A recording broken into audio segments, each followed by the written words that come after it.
college football, which brings us to a special edition of Sound Off. Jaxson Sanders, his Colorado team, getting set to debut the end of the month. Listen to Coach Prime. If you perform like you performed in that scrimmage, they're gonna eat you alive. You might as well what they call it, disconnect your social media. Because now they kind. Do what you did out there in that scrimmage and see what they do. They're gonna eat you alive. You got 12 days to get this thing together. 12 darn days to perfect our craft. 12 days. And some of y'all still trick-or-treating. Got on a costume.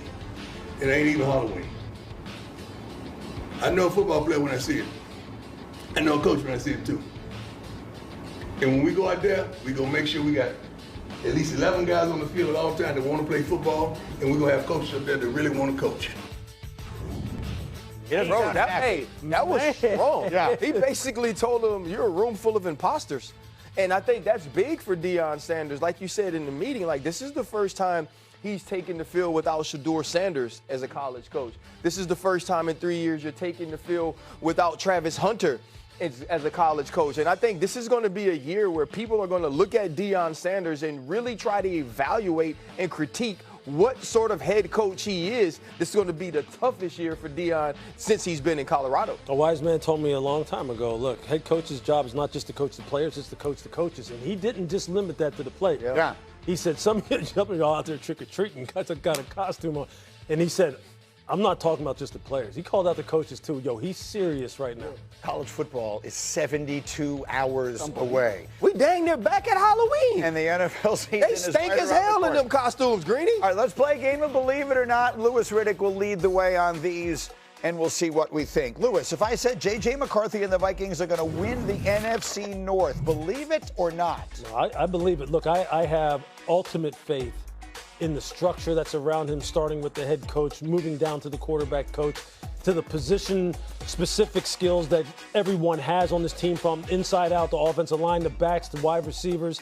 And look, JJ is just one of those guys who, to me, has like uncommon resilience and strength and a belief in his ability. I think he's going to have a hell of a year, a breakout type of year in 2025. Yeah, I don't necessarily know if they win the North, because I believe you look at Detroit, you think about Green Bay. It's such a difficult division. But the one thing we forget about J.J. McCarthy is he was one of the top quarterbacks in the country when he was recruited. Michigan just played football a certain way. Think about the way Kevin O'Connell has gotten quarterbacks to play to the top of their potential, all the pieces that surround him, including Brian Flores, the defensive coordinator. The Minnesota Vikings are going to be one of those teams that can contend for an NFC championship. The infrastructure is the key. I mean, they are a well-run, well-operated organization, well-coached, top to bottom. Problem is, so is Detroit, so is Green Bay, right? Yep. So it's a tough sell in their division. But yeah, I believe in the infrastructure there. I believe Kevin O'Connell knows what he's doing. He'll get the most out of this player, and I don't expect them to drop off very much at all. This name at the forefront of your mind. I say it every year. Josh McCown has to ascend. Yeah. This has to be his year, and this could be his year, especially if JJ, on the back of Sam Darnold, winds up having one of those years where we go, where the hell did that come from? Working with the quarterback. Yes, Let me go to the AFC next, Lewis. If I were to say Bo Nix and the Broncos are going to dethrone Kansas City and win the West, believe it or not? Look, this is a tough one for me, because you know how I feel about Sean Payton and how I feel about Bo Nix in this defense. I'm going to say not, because I think Kansas City's gotten better. I think Kansas City did everything they possibly could, especially when you're talking about addressing the offensive line. Josh Simmons is that dude.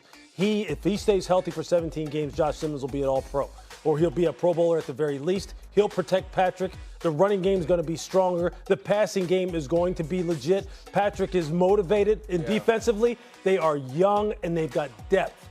I think they will win the West again.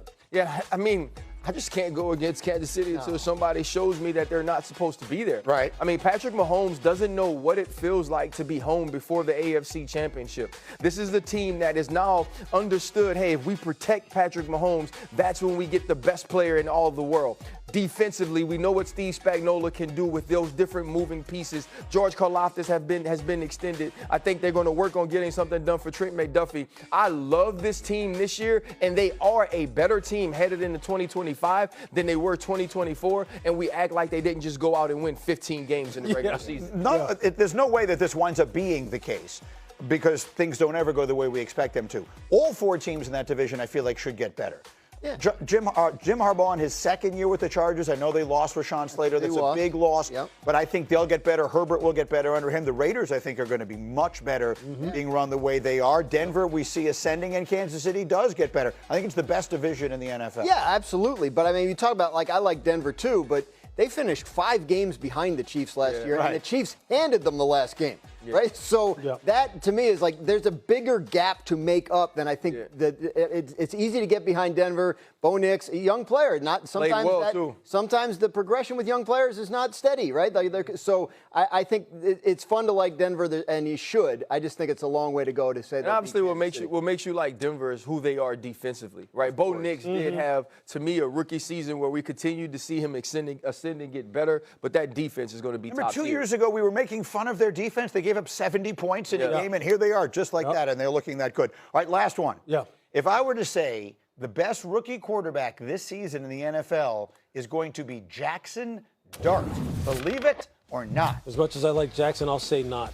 And I think it's because of the fact that, look, we just don't talk about Cam Ward enough. Look, we talk about him, but Cam Ward, I think, is uniquely positioned right now to be one of the #1 overall picks that we wind up going, I see exactly why he was picked #1 overall. I think he has transformational ability in terms of his effect on this organization. You hear the stories coming out of there about how he is challenging established veterans who I wouldn't challenge to anything. Okay, I ain't saying anything to Jeffrey Simmons, let alone push him in the back. Ever. You know what I mean? Ever. And this dude has no fear. He did it at Miami. It was a calculated move from Washington State to go to Miami because he knew people wanted to see if he could do it on the biggest stage. He is an alpha in every sense of the word, and the kid is super, super talented. And they've got some young pieces on the perimeter and an offensive line that they've invested a lot of money in and draft capital in. Tennessee's going to surprise. Brian Callahan, you've got a lot to work with.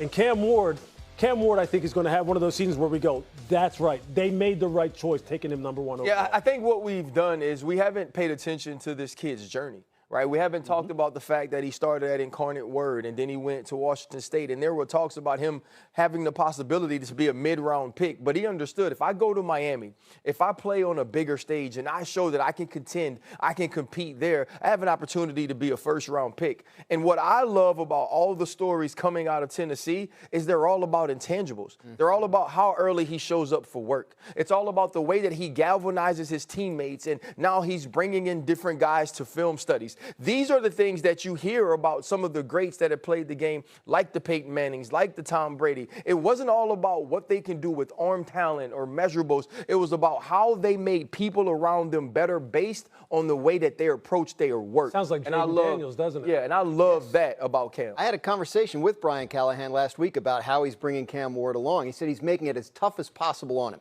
right? Like they're giving him a 15-second shot clock in practice. They're dialing up blitzes and disguising blitzes, and like he said, make it as difficult as possible for him and see how he handles it. But he said, you have to know your guy, and we know when we draft him that this is the kind of guy that's not going to get beaten down by that he can handle that. Yeah, and that's obviously huge. It's an unpredictable division. I think most people look down on the division. The AFC South, Houston has won it the last couple of years. You have Jacksonville with some of their questions, and up next we'll go to Indianapolis. And some of their questions, the Colts are rolling with the man who's now known as Indiana Jones. Does that mean we have seen the last crusade for Anthony Richardson as a starter in the NFL? I'm not giving up on the Indiana Jones jokes. He did make a lot of those movies. There's just more to do. Yeah, there are more of those jokes coming. I apologize in advance.